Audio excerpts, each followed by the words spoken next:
an adjusted good time date of November the 6th of 2045, and a full term date of May the 1st of 2096. She is currently serving a 99-year sentence, having been commuted, her time having been commuted on October the 20th of 2022. The charge is second-degree murder. Is all of that accurate, Ms. Womack Gray? Yes, sir. Ms. Gray, your case has been assigned to Mr. Pete Freeman. Mr. Freeman will begin our interview process. Would you please answer any questions he may have? Yes, sir. Mr. Freeman? Okay. Ms. Gray, what is your educational level? I am a college student at Tulane University through Operation Restoration, sir. Okay, and how many hours have you accumulated so far? I have to look, I believe it's 56. So you're about halfway home. Yes, sir. Okay. What are you pursuing? Right now it is social work. Okay, and how old are you? I am 54, sir. And how long have you served on this charge? 25 years, sir. I see you've earned 750 days towards your release.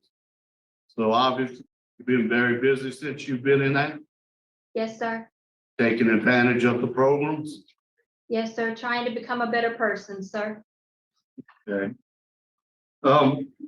Tell me a little bit about that night. I read the arrest reports. I mean, y'all had been out drinking and then y'all came home? Yes, my boyfriend and Peter had been out drinking most of the day, and they came in arguing. I tried to calm them down. The three of us then went to a local bar where another argument ensued. By the time we got home, they were already fighting. I froze, sir. It is inexcusable. If I had screamed even, I might have been able to stop it from happening, but I didn't do anything. And then to make it worse, sir, I stood there and it happened, and I lied to his family. I lied to the police because I was afraid, and that made it worse. I can't apologize enough that I hurt them on top of the pain they were already going through, but I'm not the same person I was. Okay. So let's move forward a little bit. So then I think y'all got evicted and y'all moved the body. Yes, sir. And once again, you helped him move the body. Yes, sir, I did. And at that point in time, this is something that only my lawyers knew after I had gone to the pardon board. I didn't even tell her before. I was raped that day. My co-defendant raped me that day. I really expected for him to kill me. And I felt at the time I would have deserved it, because that's what I thought of myself. How old were you when you started drinking? I only drank that day. That's part of the reason that I got drunk quickly. I drank 2 drinks. That's all I drank. I can't blame this on alcohol. That was my own bad choices, sir. And what about drugs? You ever did any drugs? I've been around people who did drugs, but I'm even allergic to marijuana, sir. I've been around a lot of them that do drugs. I worked as a dancer. Okay, so let me ask you this. Did you you led police to the body? What was that after they was questioning you? Did you come forward? How did that go about? When they came to arrest me at the witch's closet in the French Quarter, I told them a version of what had happened. I didn't tell them the whole truth either, sir.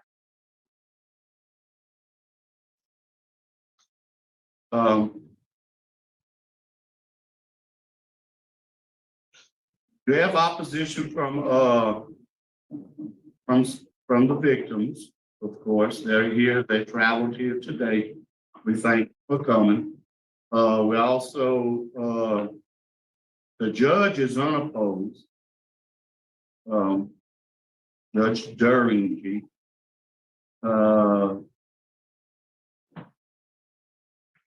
Your family is unopposed. What would be your transition plan if you were to be released? Who are you gonna go live with? I want to go to the Louisiana Parole Project, sir, and from there to continue my two-lane education while I work as a sign language interpreter. Okay. We're gonna talk about that a little bit in a little while about your interpreter stuff. I saw that. You've taken a ton of classes. Yes, What did sir. you learn most out of? Give me a couple classes that had the biggest impact when you took them. Yes, sir. The first one is The Changes That Heal by Dr. McLeod. That class taught me to be honest with myself, to see myself as I was, and showed me the steps to be able to become a better person. I still have the original book from 2006. It has tabs all over it and it's falling apart. That book helped me almost as much as the Bible, sir. The second class that I had that helped me the most was the sign language class through DOC. It gave me something that I could do to help other people and allowed me to do things that were useful, sir. Did you take victim awareness? Yes, sir, I did. Okay, what did you learn from victim awareness? I learned from victim awareness that I have to focus on the fact that his family has a right to their feelings, and I am the person who hurt them. That above everybody else, they are the ones who are hurt, and there's nothing I can do to take that pain away. I can only tell them that I deeply regret that every day, and I will do everything I can to make contributions for the both of us, because I have a responsibility to do that in my mind, sir. I see you're in minimum custody. You've had 11 write-ups. The last one was in 1/16/15.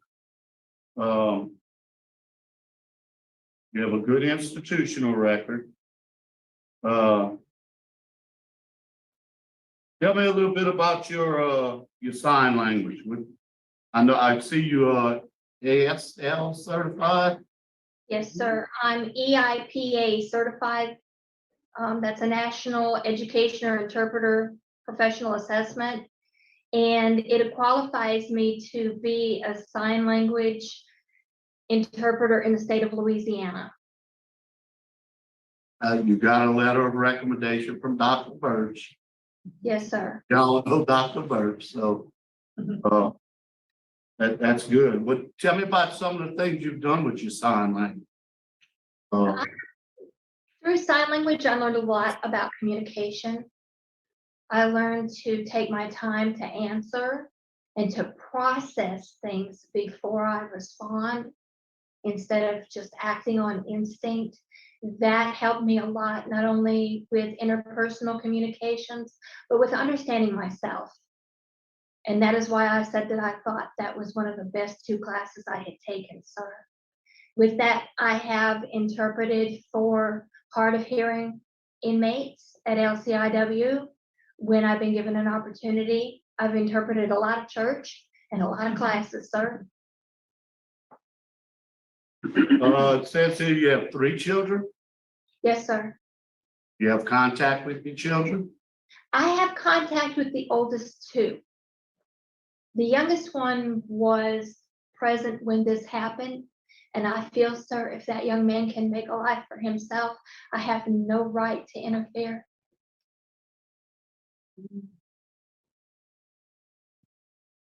Ward, what do you have to say?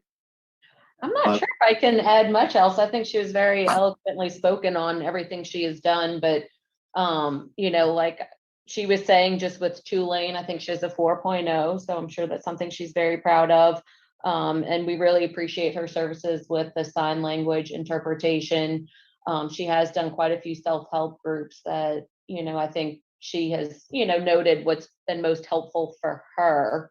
Also, I think, obviously Miss Christy Sheremy can talk about the parole project, but that obviously is a good smooth transition plan if she is granted to just kind of reacclimate herself if she is to get out. Thank you, Warden. I have one. Ms. Wise? Warren, tell us more about that 2-lane program. So if she gets out, how's her tuition's gonna be paid? So Operation Restoration is the organization that we work with, and they will work with her to make sure that she can continue classes to actually receive her degree. So they will work with her, different grant funds and Pell Grant type of things. But yes, they will make sure that, because she's one of, I think we only have 35 ladies here that are in the class, and they want to make sure that once the ladies have started the program, that they do in fact have that opportunity to graduate. That's good. So it's called Operation Restoration. So she'll Yes, have to walk that program in order to get the benefits of finishing her degree. Correct. Yes, ma'am. Okay, that's what I was concerned. Thank you. That clears that up. That's all I had, Chairman. Thank you, Ms. Wise. Now we'll hear from Ms. Sheremy, Ms. Christy Sheremy. Good morning. Good morning, Ms. Sheremy. How are you? So, I'm here in support of that whole project. Definitely supports Miss Isla's, release granted. We are committed to housing her. There's no time limitation. It's all case by case basis. She will be on my caseload, so I will be her case manager and helping her and guiding her through all of the programming that we will provide. For the first 3 weeks, she will enter our intensive reintegration program and release, and it will cover a basis updating her on technology, management, employment skill building, resume building. So there's a long line of programming that she will definitely have to be involved in to help her reintegrate back into society, and I'm so committed to her wholeheartedly. On a more personal note, I have done a couple of decades with Miss Isla and LCIW, and so personally, I do know her, and I have seen her grow tremendous ways. One thing that really stuck with me when I think about it is that even in a hopeless situation, she gave up her time. She gave her time because she's very creative. She didn't mention the talents that she has. She was always working in the paint shop, and we had the opportunities, the mothers and the grandmothers on the compound were able to have their children spend time with them.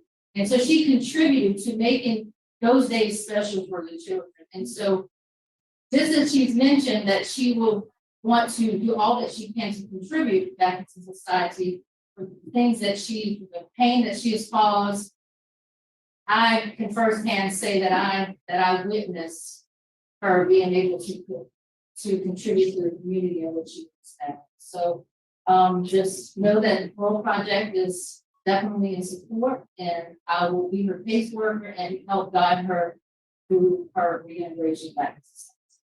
Thank you very much. I got one question for you, please, ma'am.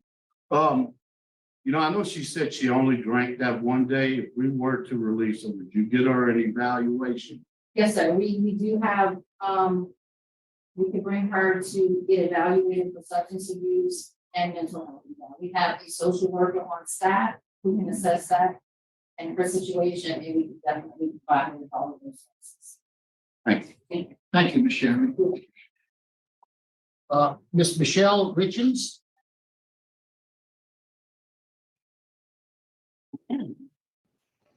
Good morning, Ms. Hi. Richens. Can you hear me? Yes, can you hear me? Yes, ma'am, we can. Would you please introduce yourself and tell us what you'd like us to know? I'm Michelle Richens. I am Isla's niece. In our family, she grew up with parents who were not the best parents. Her mom was schizophrenic, and her dad was an alcoholic. And her mom severely abused all of the children. And even with my mother, like we had issues when I was young with my mom, kind of lying about things because my grandmother was a beast. She was Lucifer. And I mean, there were, multiple times of her just attacking the children, and they did whatever she wanted them to do because they were in fear that she was going to kill them. And so I feel like that contributed to Isla being in the situation that she was in. And she had, a family support in Utah, but it wasn't the best support at the time. I feel like now that us younger generation, my brother, Alfred, and my sisters and I, and her children, like we're in a different place. And we, as the younger generation, have tried to do what we can to stop that violence in our family. Like it's no holds. Like we don't put up with it. Sorry, my dog's barking. She was quiet the whole time. And so like we have seen Isla grow so much, and I really, really hope that she can have a second chance outside of prison. She's worked on her self-esteem so much and processing, the mental and physical and sexual abuse that happened to her. I feel like she has so much more self-esteem that she's not going to try to lean on a man for something that he isn't going to offer her anyways. She has built her, she's made sure that she has a career. She's going to school. She loves school. I mean, and she loves to paint. She's been drawing up like tiny house plans for years, because that is her ultimate goal, is, to be able to support herself. I know that she is very remorseful for what she did. None of us in our family, like, I mean, we don't know what the Webbers are going through. And we really feel badly for what happened. It was a terrible situation, and I am so sorry that Peter was the victim in this case. And I just, hope that you all know that as a family dynamic, we have like worked so hard on growing and not being those people anymore. And her parents have passed away, and her brother has passed away as well. It's just my sister, my mom, her sister, and us kids that are still here, but we're here for her. Like anything she's going to need, we are here to help her, even though we're all in different states. But I'm a registered nurse, and my brother is an architect, and my sister's one of my sisters works for a company that she like designs the ship of bringing stuff from other countries over. I can't remember what it's called, sorry. Oh, so emotional. But we feel so badly for Peter's family, but we are here to help Isla with whatever she needs. And her plan sounds great to me. Like, I am so thankful for the Parole Project and all of the opportunities that she's had there, and to be able to finish her degree with Tulane. So that's what I have to say. I'm sorry. Thank you, Ms. Richards. We appreciate your comments. I will hear from the opposition. Gina, Last, I'm sorry, oh, I go first. you'd like to go last? Sure, Hi, if you don't mind, I'm Helen Spence. certainly, Ms. Spence. Yes, ma'am. And Peter was my brother. Okay. I am the one who spoke from January 7th until his father was dead, April 25th.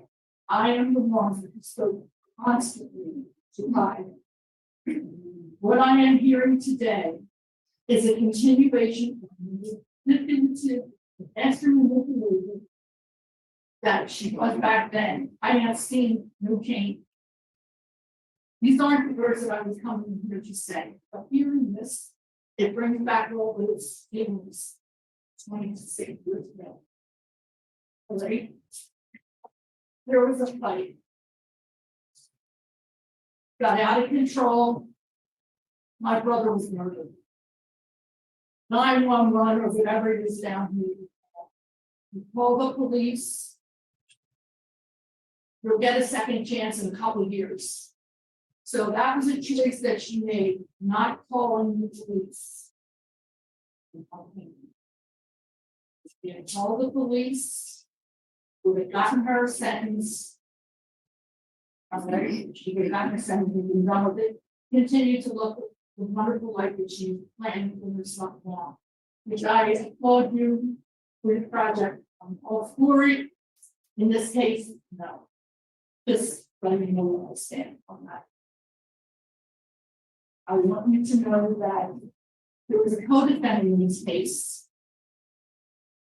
I have no hard feelings towards Jesse Lee.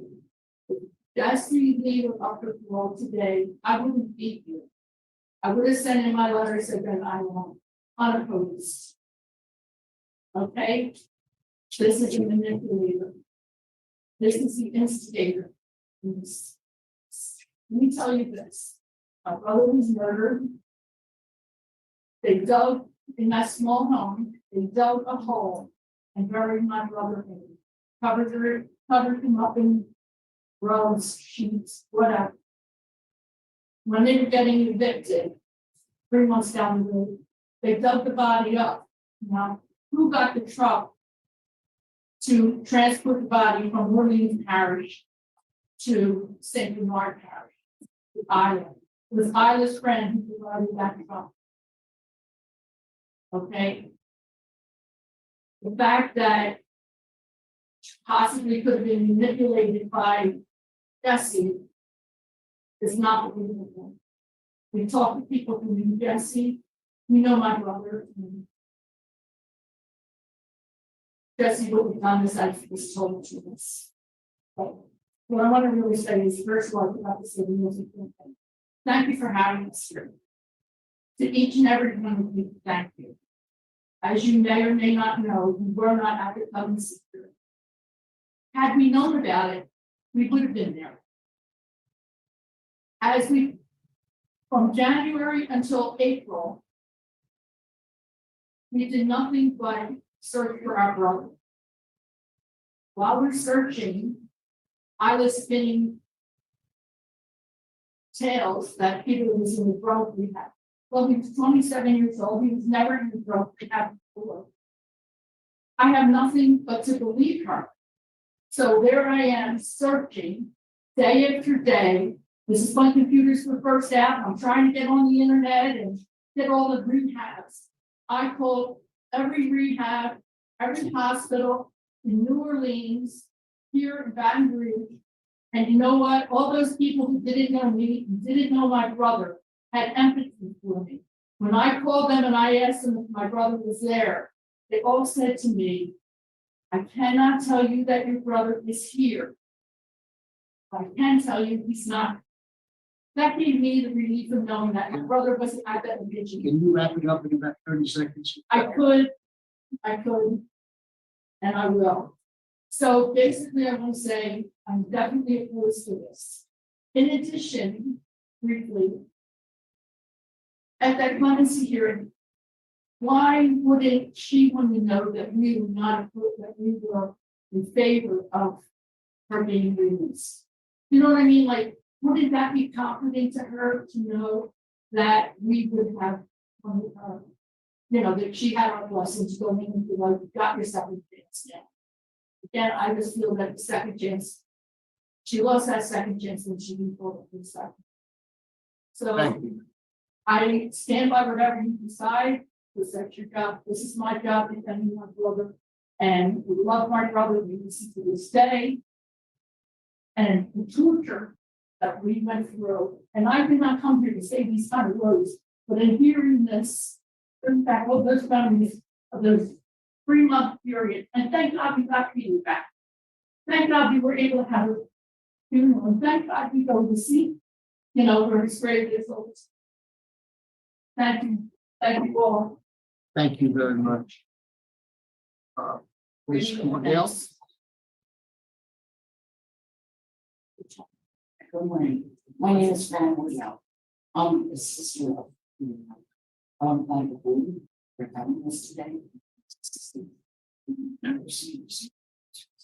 was here on the bank, the police departments, the sister Jews office, and also the citizens of the community who are supporting us throughout this process, especially when we're in surgery. I would like to share with you about so if there's something he was a joy to us. I was not so he was a kind of a lady. He was a joy to us. His whole life. When he was happy, I was happy. His smile, I miss that smile to this day. And next time I saw Peter, we were hugging and crying as he left in the room. Somebody saying that he's not a good we're having soup. Peter came in New Jersey, he was Georgian, so he didn't have a look. And that's someone who takes six. He met this couple from he said, "Oh, this is great." We were have a great time.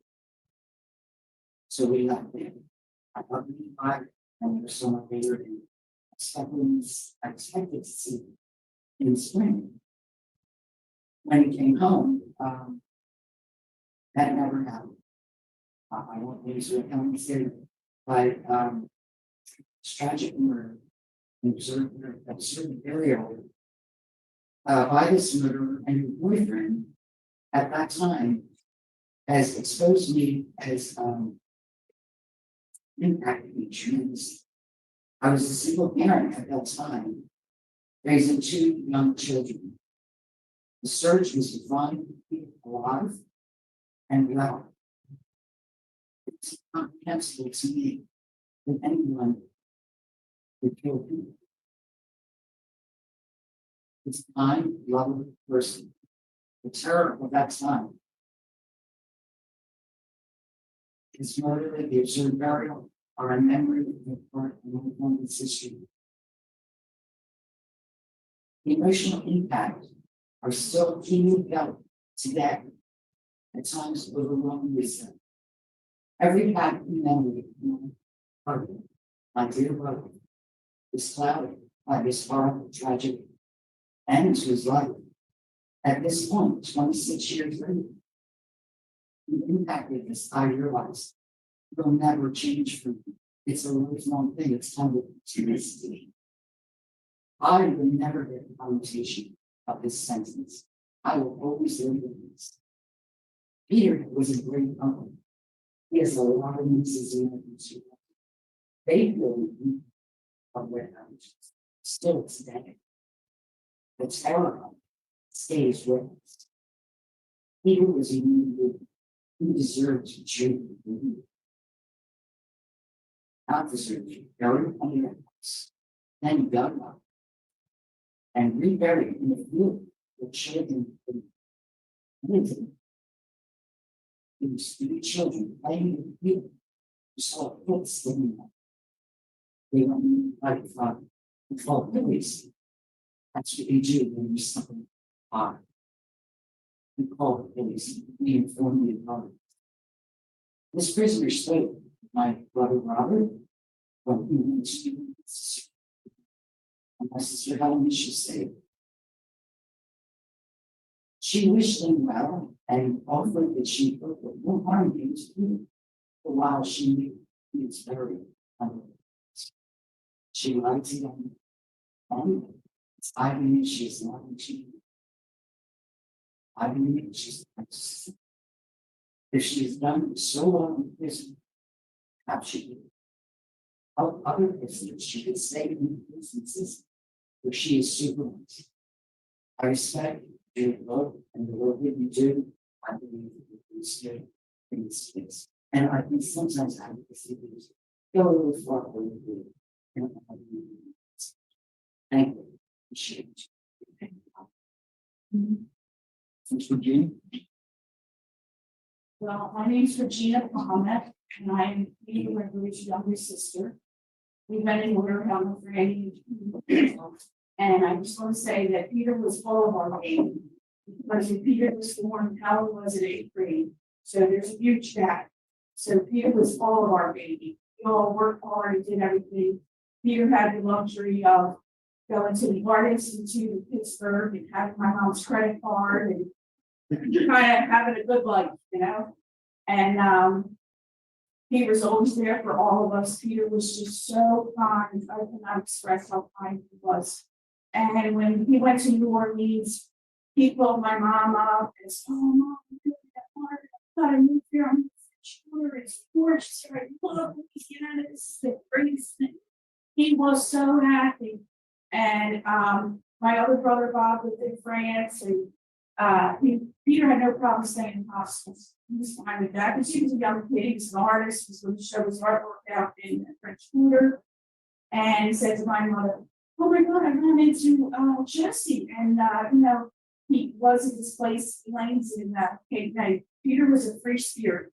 He was a vegetarian. He was, like I say, an artist and all that. So he says to my mom, "Oh, I ran into this guy Jesse. I was a dishwasher when I was at Lane's or stuff." And he says, "He told me all I had to do was just get the electricity turned on there, and I don't have to pay any money." So, and he says that his girlfriend Isla has a young child, and you know, so Peter, because you know, we were single parents with kids, you know, divorced. As soon as he heard that, of course, he's going to help this woman because that's how Peter was. And he had his girlfriend back who had 2 children. So she was a single parent. So of course she's going to go help Isla because she's a single parent with a child. So Peter, the kind soul that he is, he moved in. Well, that weekend when he called my mom and he moved in, I said, "Oh, Peter, you said, you know, your clothes out, now that you're settled in the house." He goes, "Everything changed." He says, "Mom, you know, I'm good here." The hard talk was like, "Things are really bad. You know, some of my clothes, I am not going to be able to do wrong." So Peter, when he left, my mother took him to the airport. You know how they, at Philly, the airport, the escalator goes up, and my mom said, "She just got this feeling like, this weird, just a weird feeling when Peter went up that escalator." I don't know why, it was right after Thanksgiving. So, I'm lost my train of thought. Because I'm thinking of mommy. My poor mother's 87, she's alive. Peter was her baby. I cannot express that. And he was just so loved, and he knew how to love. So anyway, with that phone call was just like, what's going on here? How do you go from this to this, you know? So he moved in there. That was after Thanksgiving. Maybe he moved in there in December. He was murdered January 7th.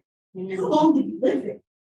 You know? So I'm trying to move along here. I know we only got so much time. There's I 3 mean, of us. you're out of your time, so I'd like you to kind of, Oh, I'll move it on. Okay, all right. First of all, her name is Isla, and we all concluded, I lie always. Always. Everything she said there, lie. She has never, ever told the truth. I went to the first trial, I went to the second trial, I have researched this, and I can tell you that she just lies and lies. She's a chameleon. She started out in the late 80s in a wheelchair with MS. And then after that, she went to, she was working in a strip joint as a dancer. And then after that, she was in the witch's closet with long black hair and a white face. And then after she murdered Peter, then she was working in, and then after that, she murdered Peter when she was in prison. All of a sudden, she's in this wheelchair with white socks on up there and looking real ugly and homely and with these big glasses on, playing the role. She's like a chameleon. She can, so for 25 years, she's been in prison playing a role. All of y'all, all of you. She's playing a role. She's been in there for how long? What has she done? Or did she just do it for the clemency hearing once she realized, I don't know, you can check the records. Has she been doing this all along, or did she just start to do it once she realized that she could get out? She's a master manipulator, and it sounds like she probably learned it from her mom. Because what her sister just said about, the abuse in her family, well, we all learn from our parents. We're gonna need you to wrap it up. Okay, all right, so, thanks to brother Pete, my brother Bob, when he came, I just wanted, this is for my brothers, it can be 3 minutes to Bobby. No, just wrap it up, wrap it up. Saying wrap it up. Well, my brother Bob couldn't be here, he was crying so hard last night, I feel so bad. So anyway, when Bobby came there and talked to Isla face to face, I'm talking to her, face to face. And Bobby said to her, I got, he came from France, and so he spent a lot of money, goes there, he says, Isla, please, I need your help. I've got it, my mother has to have Peter, I've got it, begged her. So she goes and gives, every day she gave Peter gave Bobby places where she thought maybe he could find Peter. These places were so dangerous. Bobby said he's lucky he came home alive. And then the second time he came from France, he came back. I would start giving him other stuff. I mean, she just constantly put Bobby in danger. And Miss Regina, I don't want to cut you off. and thank you for everything you guys do. All right. Thank you. And thank you to you guys for the Parole Project. Yeah. Trace.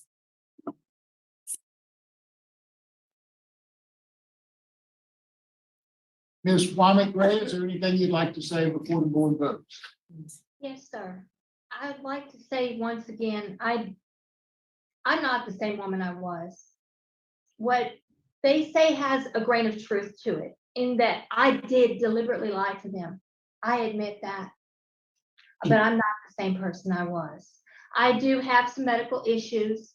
I wear a brace on my leg. I get by with whatever I can. I've never let it slow me down. I really apologize to these people for everything that I did, because I know that I made their pain worse. And my reasoning behind it doesn't even make sense to me at this point, sir.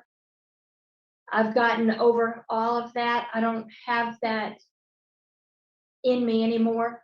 And I just would like the opportunity to show them, above all people, that I'm going to try to do something in Peter's name, because everything that they tell you about what a great person he was is true. Of the 3 adults in that house, he's the only one who had their life together. He was a caring and beautiful young person, and I'm responsible for him not being here. And I deeply regret that. Thank you. Family motion.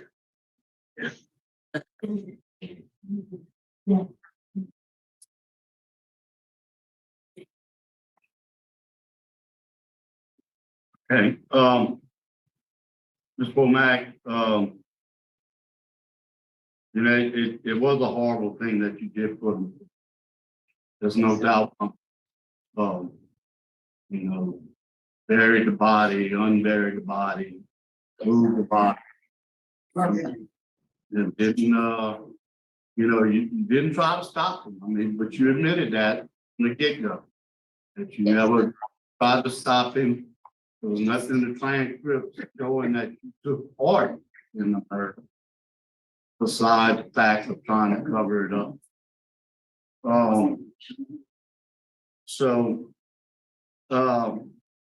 It's a tough one.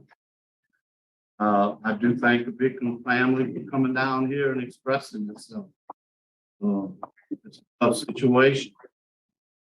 But today, I do not think you're that person.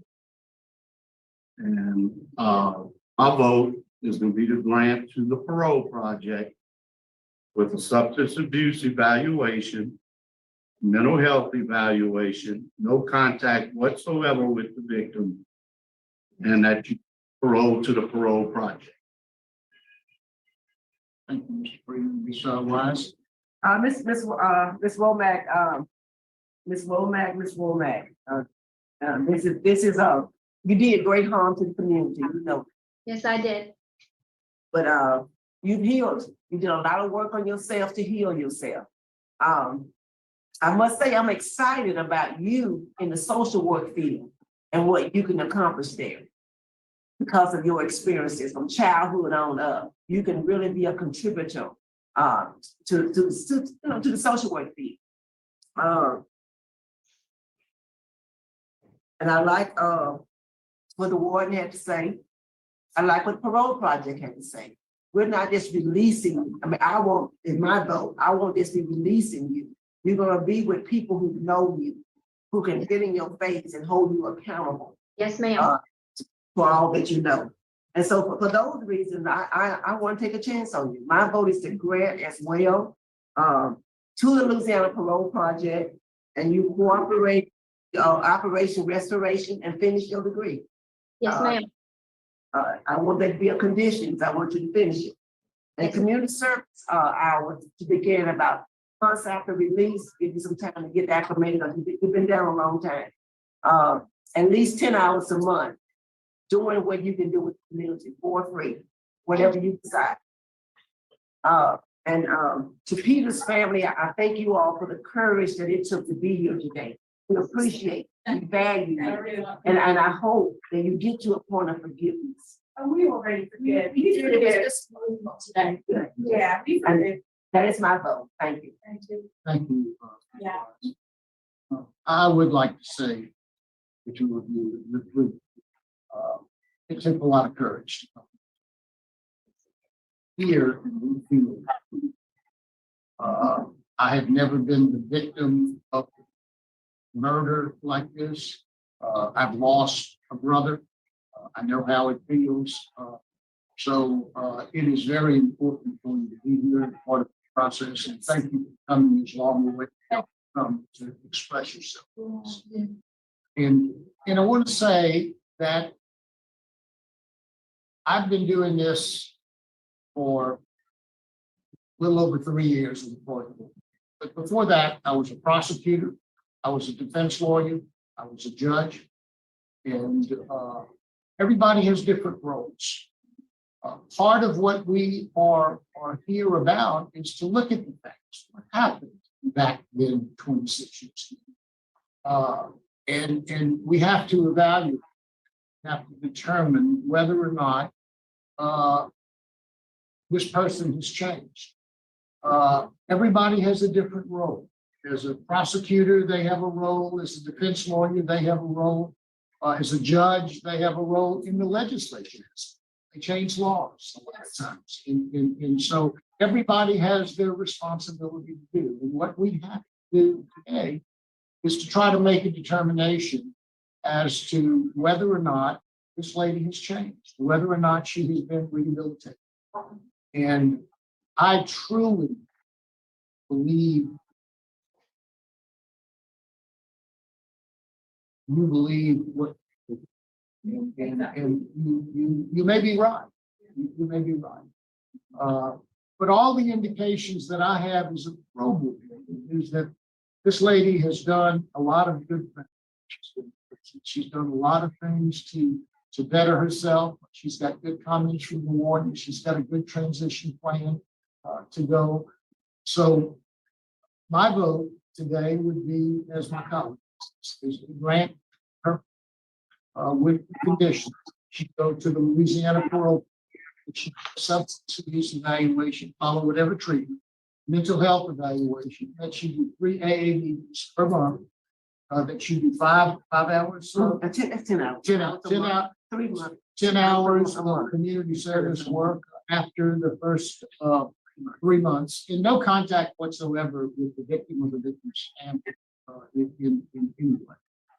That would be our vote. So you have 3 votes today to grant your parole. Good luck to you. Thank you, sir. Thank you. So these are one of those cases where the outcome was predetermined. Remember, she had a commutation hearing, which happened before our time. It was decided in 2022 when we could record it, but the hearing happened before. And this was then the subsequent parole hearing after the governor signed the commutation hearing. Very rarely do you see a commutation not then get paroled. We have seen it though. You see just the disrespect to the victim's family, I thought in this case, telling the victims to wrap it up. It was kind of like this nonchalant attitude they gave the victims.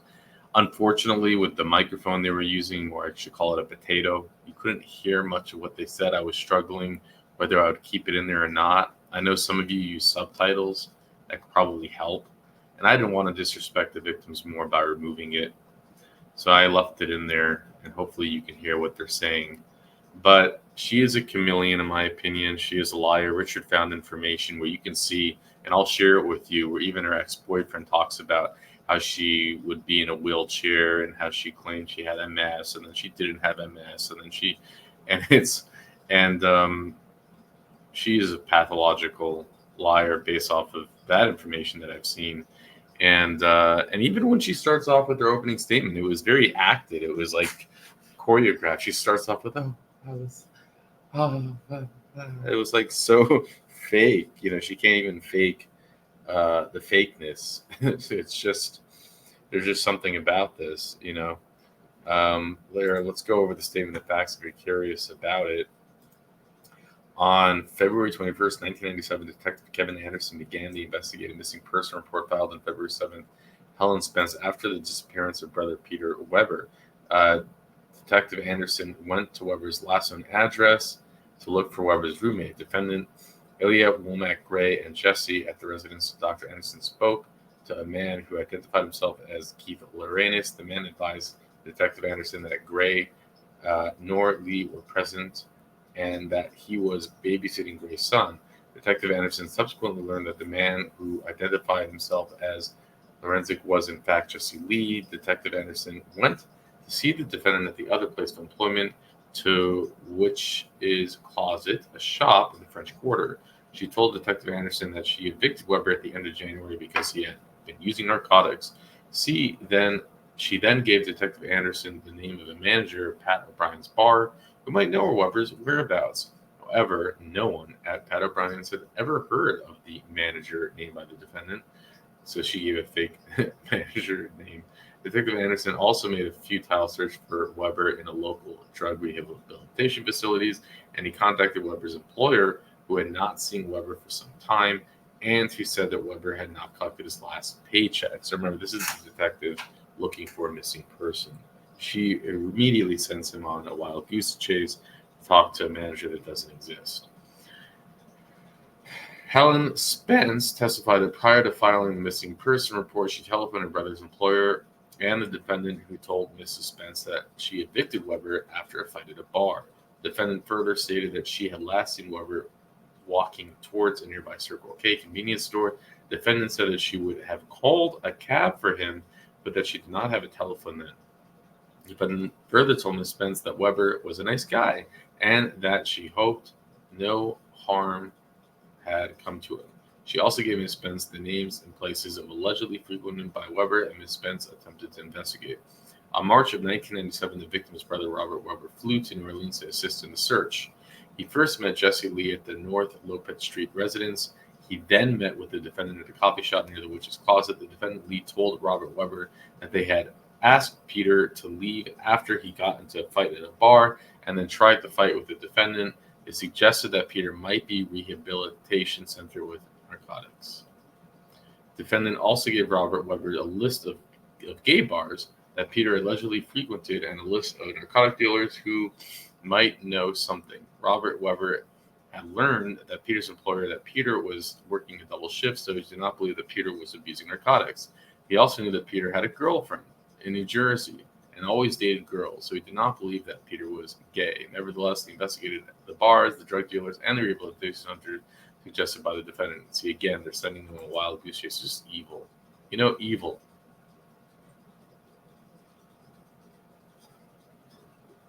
I'm having coffee. I'm recording this at 4:20 in the morning. I mean, for those of you who don't know, this is not my full-time job. So to get all these recordings out, I'm able to do it because Richard makes it possible with the organization and the research. And I just, I do it with my free hours. It's, man, I still got a full-time job and a family. So a family service worker, Kelly Bentley, testified that she attempted to contact defendants several times beginning in January 1997. On some occasions, she left her card in the door with the young man. When the defendant finally responded to a letter that came for an interview, Miss Bentley asked her about the young man at the house. The defendant told her that he was a friend, Peter. Defendant further informed Miss Bentley that Peter had the lights out, turned and the phone installed, and the items increased the worker. On April 21st, 1997, partially decomposed body was found in a wooded area. So April 21st. So how long were they looking? From July to April. What? Wait, no, that's on February. February, March, April.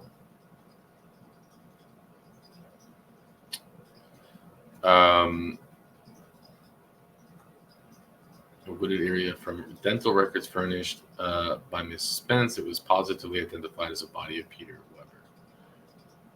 Okay, so then they did the autopsy. They said the body was wrapped in a sheet, which it turns out was wrapped in some green carpeting. There was a shirt tied around the victim's neck and a plastic bag over his head. The bruising and broken bones in the neck area indicated that the victim died from strangulation. Due to the decomposition of the body, Dr. McGrady could not determine whether the victim also incurred superficial wounds. The decomposition prevented chemical tests, drug tests. Police officers obtained a warrant to search North Lopez Street residence. Under the house, the officer observed what appeared to be a shallow grave. Various items were retrieved from inside and underneath the house. And everyone's looking for him, and meanwhile, he's buried under their house. There's something extra evil about this. And she's like, oh, I didn't know. I was sexually assaulted on that day by my co-defendant. Like, really, like she's pulling all the, the Me Too's at her hearing. She's pulling all the stops. And just because of that, I just wish she was denied. There's something so evil about it. I don't believe it, any of it. And that analysis of the soil samples indicated that the soil found on the soil's victim's shoes are the same found underneath the house. A piece of green carpet taken from the house matched the carpet which the body was wrapped in. The officers also found a piece of cord, 2 knives under the house. Inside the house, the officers observed a red substance, a ball stain on the floor. Sergeant Gina Holland testified that she was placed in charge of St. Bernard Parish when the body was discovered there on May 2nd, 1997. After the body had been identified, Detective Anderson to the witch's closet where they retrieved the defendant for questioning. After being transported to Bernard Defendant Office, defendant was advised of Miranda rights and made a statement. In the statement, which was read to the jury, the defendant told the officers that January she, Jesse Lee, and Weber were at the bar and that she and Jesse dragged Peter home to keep him out of a fight. Peter was still belligerent and they arrived at North Lopez Street residence. Jesse said that he would handle the situation and the defendant and Dane would leave. In a long and detailed account, the defendant described hiding in the bathroom with Dane while Peter and Jesse fought, asking Peter about some small Ziploc bags she had seen while Peter was packing his belongings, asking Peter whether she wanted to call a cab and various other events. Eventually, the defendant and Dane left the house and did not return until dawn. She noticed various things were disturbed and the unusual in the house. She described dark stains, flies, and unusual smell in the living room, which she thought was coming from the rabbit's cage. Yeah, Jesse. But she did not discuss the matter with Jesse. Oh my God, I did not even, I was saying, yeah, buddy, you know. When she and Jesse were later evicted, Jesse and a friend named Matthew moved something heavy from underneath the house. The defendant thought she saw a person's feet and the object and knew the object was Peter Weber's body. After making the statement, the defendant was arrested for second-degree murder, I'll just say it, and taken into custody. The next day on May 3rd, the defendant asked if she could make another statement to correct her first one. So we get story number 2, ladies and gentlemen. In her second statement, which also read to the jury, the defendant said that she lied in her May 2nd statement. She now explained that she had seen Jesse hit Peter in the head with a stool, cover his head with a plastic bag, and strangle him. She also saw Jesse bury the body under the house, and Jesse made her help move the body after they were evicted. The defendant stated that she drove the truck bearing the body to St. Bernard Parish, while Jesse directed her to place the deposit. Adele Bridges testified that she took over the Child Protection Service. Ms. Bridges learned that the defendant had been arrested. She contacted authorities to find out who was carrying Thane. She learned that Thane was staying at Jack Elder, manager of Witch's Closet, and his living girlfriend, Michelle Reyes. There's so many characters in this story.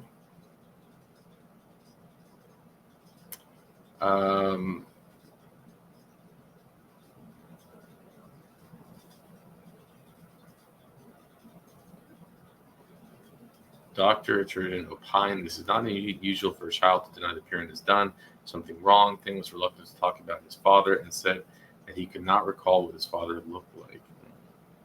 Ms. Bridge, meanwhile, called Patrick Womack in Salt Lake City to notify him of the defendant's arrest. Womack requested immediately custody of his son. Mr. Womack and his girlfriend Donna did not question Thane about the murder because they did not want to upset him. After several weeks, to hopefully assume that Thane would not anything in the killing, because was this the son? I'm confused. Now, was this the son that witnessed the whole thing? The one that doesn't talk to her? Thane was 7 years old. I'm just surprised they used his name. Thane was 7 years old when he testified at his mother's trial. He was 6 at the time of the homicide. Thane testified that during the fight, Jesse and his mother were beating on his babysitter. Thane testified. They put a little boy in the stand. Thane and I always say this. They say, "Oh, we're not gonna do a sexual assault case on child. We don't want to put them on the stand." But when it comes to homicide, they never think twice about it. It's like, of course we're gonna put a child on the stand. Why wouldn't we? And this is where the two-sidedness of things come, in my opinion. Oh, you'll say it's different because it comes down to what's important for the DA. I don't think they care about the victims, the survivors. Thane testified that he was first in the middle of a living room, but that his mother led him to the corner. Thane saw his mother come up from the kitchen with a knife, then heard a man say, "No, Hila." Then it was quiet. Thane demonstrated how the babysitter was positioned on the floor and testified that Jesse and his mother were on their knees over him. They did this in front of a child. This is the child. If you remember, they asked him, what about, how are you with the children? Oh, it's great. And then, well, what about your oldest? Oh, he was at the scene. No, we don't talk. I want him to live the best life he can. Can you imagine doing this in front of a baby? Murdering a man in front of a child?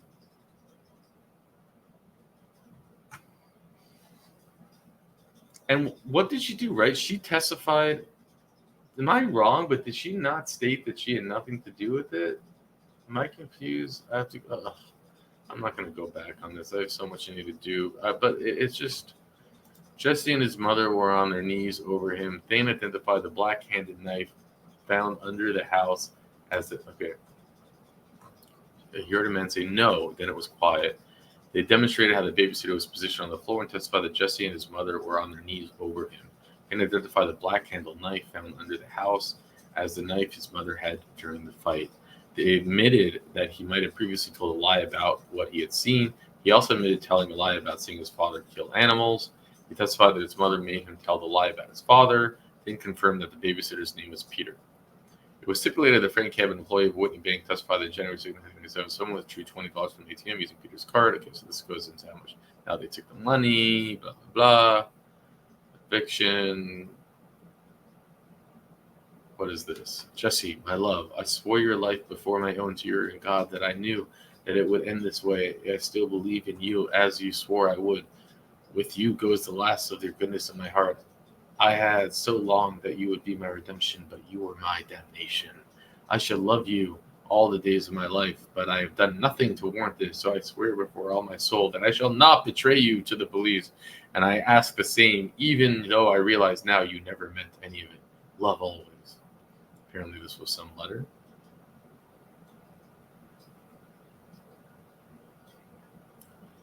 The defendant wrote the letter. Powell gave the letter to the police, and the letter was shown to the jury.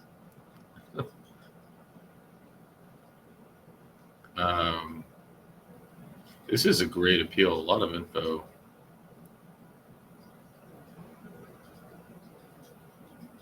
But I try to keep it short on these hearings.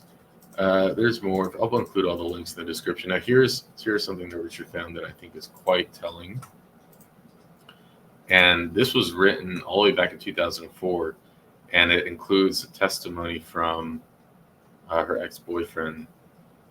So she just became sick over time. I was an employee at Louisiana Correction Institute for Women, where she's housed, and where you will find also Antoinette Frank, Brandy Home, death row, just to name a few. We actually covered her commutation hearing. She, for those of you who remember it, she just became sick over time. I was an employee at Louisiana Correction Institute for Women, where she's housed. Okay, blah blah blah. She started claiming MS in '93, even though there was no proof. They started treating her. I, as her ex-husband, feel she is suffering Munchausen. She is always complaining of problems a medical professional can't find any proof. I think of it this way. When you are a compulsive liar, it is easy to get pity and tolerance when in a wheelchair. Even in prison, from 93 to 94, was in a wheelchair. Late 94, she was hunting vampires in St. Louis. And in 95, she was stripping in New Orleans. In 2000, she is back in a wheelchair. The true victims of MS are being dishonored by her. I've never mentioned this. My wife has MS. And I don't know if you know the channel True Crime with Meg. She suffers from MS. And yeah, certainly don't have any empathy for someone who pretends to have MS.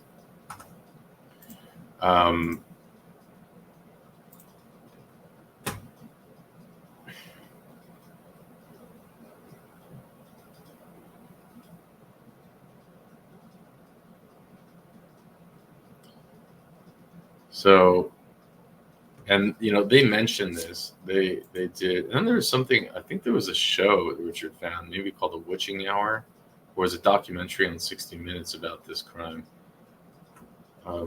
But the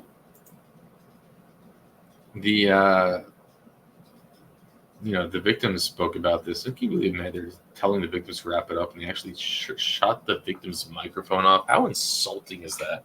It's like this is their final chance to talk, and you actually and I get that the victim was talking to, but there's something so distasteful about that.